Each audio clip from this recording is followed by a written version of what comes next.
Hi, G's. My name is VTR, and welcome back to yet again another reaction video. And today we're going to be reacting to Friday the 13th Kill Count, the original Friday edition. Now, when I was going to get ready for this reaction and everything, I was like, okay, what's the next Kill Count by Dead Meat I haven't reacted to on the channel? And I realized, I was like, wait, where's the Jason X Kill Count? Because I know I reacted to it. The original Jason X Kill Count is not up on their channel anymore. I don't know why. But we're gonna react to this one and everything. It's been a while since I've seen the original kill count for this, so let's go ahead and just get into it, shall we? Link to the original video will be down from below along with Dead Meat's channel, and let's just do this. Oop.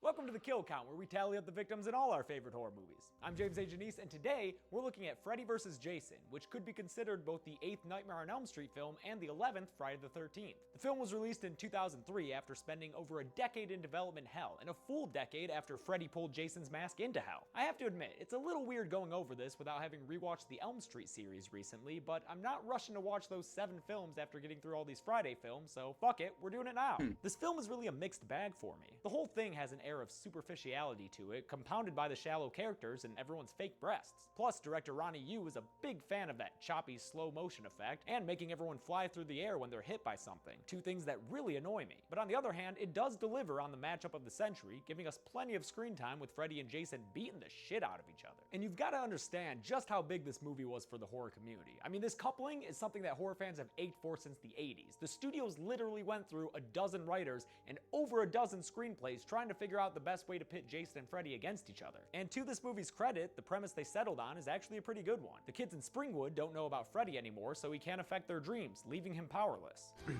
dead wasn't a problem, but being first up, now that's a bitch. Freddy manipulates Jason to come back from hell in order to scare the kids into thinking Freddy's back so they'll start dreaming about him again and bring him back to power. Great, sign me up. Let's get to the kills. Dang. The movie begins with Freddy whining about how he was burned alive by the parents of all the little kids. Probably brought that up. There's a fun montage of kills from the Elm Street movies that really makes me want to watch those right now. And then Freddy says he searched through hell to find someone to kill for him, landing on Jason. Through Jason's mask, we transport to what appears to be Crystal Lake, where a chick named Heather strips down and goes solo skinny dipping, because when you're in these movies, that's what you do. Jason shows up, so she runs through the woods until he appears behind her and impales her against the tree with his trusty machete. I'm still gonna count this one as a kill, even though Heather's not actually real, as revealed when she pops her head up and morphs into a bunch of different people. Pamela Voorhees shows up and tells Jason to wake up and get back to killing. Too bad for Jason that she's actually Freddy in disguise, and too bad for us that it wasn't Betsy Palmer. They asked her to do it, but she was very much done with this shit by then. Jason's heart starts beating and he wakes up, walking off into the night to kill again. The movie starts properly with a title card and some dreadful fucking music. It's time to meet our protagonists. Dang, you didn't like that, at the old Elm Street house. Our final girl is Laura, and her buddies are Kia and Gib. They're all pretty annoying. Do you guys think I should get a nose job? The characters in this movie aren't great. These characters just plain suck, and it's a drag having to watch them for 90 minutes. The worst of them all is Trey, a guy who's a major dick to his girlfriend. Whoa, babe. Tell you about kissing me after you smoked, huh? Babe, make me ask you twice, okay? Babe, you know I don't like to be touched after, okay? Thankfully, he's the first to go. It happens as he drinks a and he's got one of the best the kills in the movie. Probably the best kill in the movie. A whole bunch of times, like over and over and over, before folding him up in the bed like a human futon. Babe, you know I can only fall asleep when I'm shaped like a V, okay? Jason inexplicably leaves the other kids alone, who then alert the police, who try to cover up what they think is the return of Freddy Krueger. It's gotta be Freddy Krueger. Hey, don't even say that son of a bitch's name out loud. Laura overhears the name, and after talking to this goofy-looking officer named Stubbs, falls asleep at the police station right after remembering Freddy's name. This triggers a fun little creepy dream sequence with disappearing bloody footprints, some missing kid posters that look straight out of Harry Potter, and this that does have Harry Potter. It culminates in the classic Elm Street jump roping girls as they do a faithful rendition of their smash hit 1-2 Freddy's Coming for You. So even back then he was making that joke about that. On to more victims, like Trey's friend Blake, who's also a total douche of a human being. You know about feng shui? And whose actor recently graduated from the Nicolas Cage Academy of Acting. My best friend was just killed, Dad! So how about giving me some fucking space? He falls asleep on his porch and Freddy shows up to kill him, but it turns out Krueger is still too impotent to do the job himself. So, I'll let Jason have some fun. Blake wakes up unharmed and finds his father decapitated by Jason. Good catch though, dude. That's some grade A pro ball player material. Sadly, Blake will never end up making it to the pros, because Jason appears behind him and uses his machete to slash Blake to death off screen. Sure, it's an off-screen death, but at least we get to see the hilarity of Blake using his father's head as a shield. Now we go to the psych ward where we meet Laura's ex Will and his buddy Mark. I actually like these guys, because Will is played by John Ritter's son, and Mark, well, that guy's just a lot of fun to watch. They escape the hospital, and then, Jesus Christ, no one dies for like 20 minutes? That is way too long to just be watching these crappy characters lead their crappy lives. No amount of Freddy one-liners can fix that. Got your nose! During this time, Mark tries to convince Will that Freddy is real and was responsible for his brother's apparent suicide. He also accidentally spreads the good word of Freddy Krueger to the entire high school. Idiot. Shit finally gets going again at this crazy cornfield rager. You know, the type you'd always go to in high school. A lot of fun high school antics here, like the nerd Linderman showing up and getting hazed by this Bobby Moynihan looking guy named Shaq. Don't feel too bad for Linderman though. Dude's even more pretentious than I was in high school. You tear me down to make yourself feel better because you really hate yourself, which is kind of pathetic when you actually stop and think about it, assuming of course you can think, with all that makeup weighing down your head. Okay, actually that does sound like something I would have said in high school. Dang. Damn it. Gib ends up passing out and during her dream wanders into a boiler room because I guess Freddy doesn't have the imagination to kill people in different settings. He stalks her around playing some of his greatest hits, but before he can kill her himself, she erupts from a real life wound, spitting blood in Freddy's face and disappearing from his dream world. Turns out Jason wants to party too, so he impaled her to the ground with a pipe. In the process, he also kills this ridiculous looking glow stick guy who was straight up about to rape Gib while she was passed out. It's another scene of sexual violence that I don't think was really necessary, but at least we get to watch Jason murder the would-be rapist with that big old rusty pipe. Fuck that guy. See you later. Jason emerges from the corn stalks like an oversized child of the corn and twists around this jock guy's head in a gross display of early 2000s CG. Seriously, Yeah, I there's a lot never of thought that in that this looked movie, and good. It's a real bummer. Shaq lights Jason on fire with some Navy strength gin, but that doesn't slow Jason down at all. Instead, he walks through the cornfield ablaze in a very awesome overhead shot while Shaq runs away in that nasty low frame rate slow motion. Jason finally Yeah, puts an I end don't to know the why fight that was by all throwing over a this flaming movie. It machete was- through it Shaq's was- back and out his chest. Shaq spits up some blood onto the camera and dies. I gotta lie, that also, that how was the hell a did that machete stay on cool fire? kill, Metal though. doesn't work that way. To Who make up for the cares? It 20-minute looked stretch cool. Without any kills, Jason goes on a killing spree in the middle of the rave. But all the kills are really fast machete swipes, so they're not all that satisfying. Especially this third one. Look at this. Jason clearly misses with his swipe, but then the guy suddenly has a wound in the middle of his torso, spraying blood all over the place. Anyway, I count 6 kills here. Did I miss one? I don't really care. They're all nameless red shirts. Will drives Laura home while she argues with her dad in a weird subplot that doesn't have any reason being in the film. Something about her mom's death and whether or not her dad did it, like Will says he did? I don't know. I have no idea why this is in the movie. Laura runs off with Will to Mark's to house, add where Mark more is having a nightmare drama? about his brother's suicide. Great casting here, by the way. Those dudes legit look like brothers. Freddy lights Mark on fire just as Will and Laura show up at his window, so they get ringside tickets to Freddy killing Mark with a face slash. It's a shame too, I really like this character. But at least Freddy gave him this badass branding, which would make a sweet cover for his comeback album. The kids all get together with Stubbs to hatch a plan against Freddy and Jason, and this is where the movie gets pretty damn bad. Part of it is just spending more time with these shitty characters, including this dude Freeberg, who's a straight ripoff of Jay from the View Askew-niverse. And screw that clown. I mean, what kind of a pussy comes after you in your dreams, anyway? Now, that big-ass motherfucker back at the cornfield. Tell me who the fuck that was. Snoochie Boochies. The other awful What? part is the real clunky exposition. Wait a minute.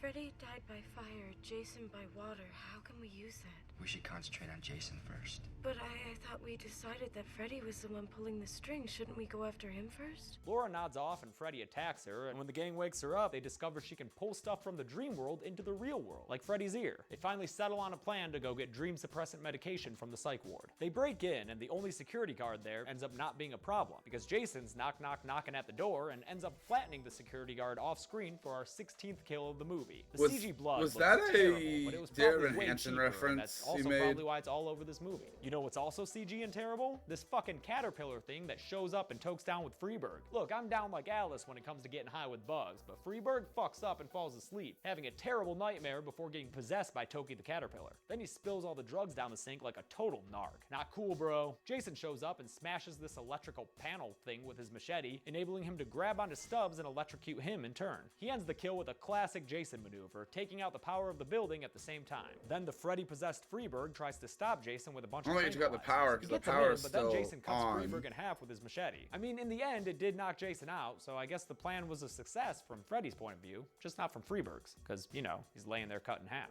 With Jason unconscious, he finds Freddy in Dreamland and they face off in a boiler room, which was probably a matchup in a WWE pay-per-view at some point. Even though this is sort of a warm-up bout, it's actually a fun fight. Freddy mostly has the upper hand, even playing Jason like a pinball machine at one point.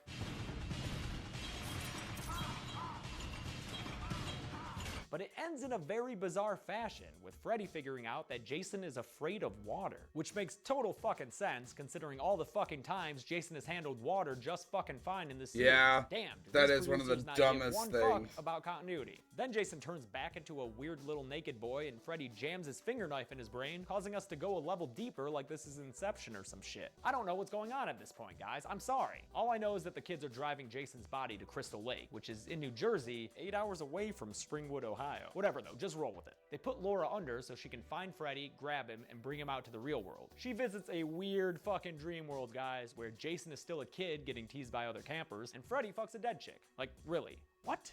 That's just sick, dude. Freddy starts to drown Jason, causing Kia to reluctantly give him mouth to mouth, but when he wakes up, the whole thing goes to hell with the van crashing and his body flying out of it. This pisses off Freddy, who attacks Laura and then shows her a flashback or whatever of when he killed her mom. I don't know if I should include this on the count, but Kruger's only got one kill in this thing so far, so I'll just count it out of pity. Here, Fred, take my hand out. Movie's called Freddy vs. Jason. Freddy doesn't even do any killing. Should be Jason versus Freddy, really. Give the guy doing all the damn work top billing. After Freddy gets all sexual with himself, the plan actually works, and Laura pulls him into the real world where he has a fight with Jason inside a flaming, burning building, which is what Freddy's afraid of, remember? Freddy died by fire, Jason by water. How can we use that? This is another fun little brawl, the first part of the gigantic finale. Highlights include Jason sweeping Freddy across a bunch of windows and eventually pretty much throwing all him the to high kills heavens in with this that movie are stupid done fucking by flying effect that's all over this movie. During the fight, Linderman also got slammed against the wall and impaled with a metal bracket thing, so while Freddy and Jason duke it out, Kia helps Linderman sit against a tree. She says she'll be back for him later, but it's too late, Kia. Dude bleeds out and dies. Pretty lackluster way for any character to die in one of these movies, but he was a fucking nerd, so whatever. Kia then distracts Freddy away from Laura and Will, with both of them making very inappropriate remarks.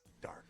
What kind of faggot runs around in a Christmas sweater? 2003 was a different time. Before Freddy can score another kill for himself, however, Jason shows up and whacks Kia against a tree with his machete for our 21st kill of the film. Again with the ridiculous flying through the air effect. She looks like the sandbag in Smash Bros. Freddy and Jason go at it again, this time in the film's main event. It's got a nice build to it, starting with some standard slashing and bludgeoning and then moving on to more fun stuff. Freddy flies through the air and lands by some big air tank things that he then sends against Jason like a bunch of torpedoes. The one that lands sends Jason also flying through the air, and their fight continues at a construction site where Jason gets a bunch of poles impaled through his body and they both get hit by this dolly thing, again flying through the air and landing onto the Crystal Lake dock. There we get the biggest and most gruesome hits of the battle. Jason slashes Freddy a bunch, causing blood to spray everywhere. Freddy slices off a few of Jason's fingers, leaving him with a little nubby nub hand. And then Freddy just fucking wails on Jason with his own machete. Finally, most graphically, he jams his finger knives straight into Jason's mask. Not to be outdone, Jason manages to rip off Freddy's arm even as Freddy gets one last big machete stab in.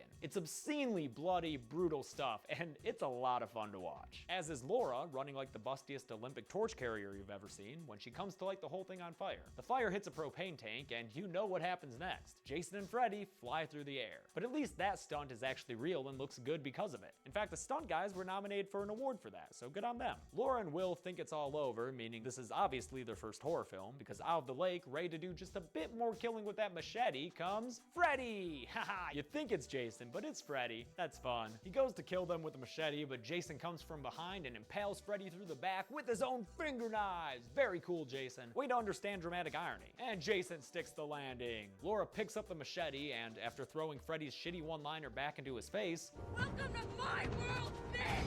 decapitates the man in the red and green sweater, giving us a nice old fountain of blood and our 22nd and final victim in this movie. Good work, Laura, you did it. Afterwards, she tosses Jason's machete into the lake as a sign of what? Respect? Closure? I don't know, it doesn't matter. She and Will limp away through the burning campground, survivors of the greatest matchup in horror history. How do you explain that to authorities? Why I didn't include Jason on the kill count. You stupid bastards, because of course he's still alive. The final shot of the film has Jason emerging slowly from the lake, with his trusty machete in one hand and Freddy's head in the other, the victor of this epic showdown. Wait, did Freddy just wink at us? Too bad, Freddy, I'm still counting you as dead, mostly because you put up such a poor showing in this thing. Don't believe me? Let's go with the numbers. Snoochie boochies! I counted 22 deaths in this movie. Jason secured 19 of them, and Freddy only The had early 2, with Laura to the nabbing numbers ultimate kill of gags. Freddy himself. In a series low, only 4 of the victims were women, meaning 18 were male, giving us the new, most imbalanced gender breakdown of the series, edging out Manhattan's 75-25 split. With a runtime of 97 minutes, we got a kill on average every 4.4 minutes, although that figure is definitely inflated by the Raver Massacre. The golden chainsaw for coolest kill goes to Trey for that folding in half trick, which was maybe the only original kill of the movie. I'll give lamest kill to Trey's buddy Blake. He gets slashed off screen and we never even get to see a body. And that's it! Released in 2003, I don't know if Freddy I vs. Jason made consider more at the that box the office lamest. than any entry in either franchise. Even when adjusted for inflation, the only movie that beats it out is the original Friday the 13th. So, you know, Dang, that's pretty cool. really? Still, the characters and the effects are a major bummer, as is the fact that the studio recast Jason despite Kane Hodder really wanting to do it. That still makes me really sad. Next up is the reboot that came 6 years after this and remains the latest Friday film to date. Until then, I'm James A. Janice. This has been The Kill Count. Hey guys, thanks a lot for watching The Kill Count for Freddy vs. Jason. I recently launched a Patreon, so if you feel like supporting me in this channel, you can go to the link in the description and check it out. I offer various rewards for your monthly support, including early releases and exclusive movie reviews. Also, thanks as always to Bloody Disgusting for continually promoting these videos, and I'll see you next week for our final Friday the 13th. Alright, so that's gonna be it for this reaction video, guys. I know these are weird to do reaction videos to, but I like it. I think they're fun to react to them and everything, and eventually when I get caught up with all of them, I will not be watching them. So I still watch the kill counts as they come out, I'm not gonna lie. Some of them I haven't watched, though, because they're like movies I want to watch and everything. But yeah, that's all I gotta really say for this reaction video, guys, and I'll see each and every one of you guys in the next one. Bye!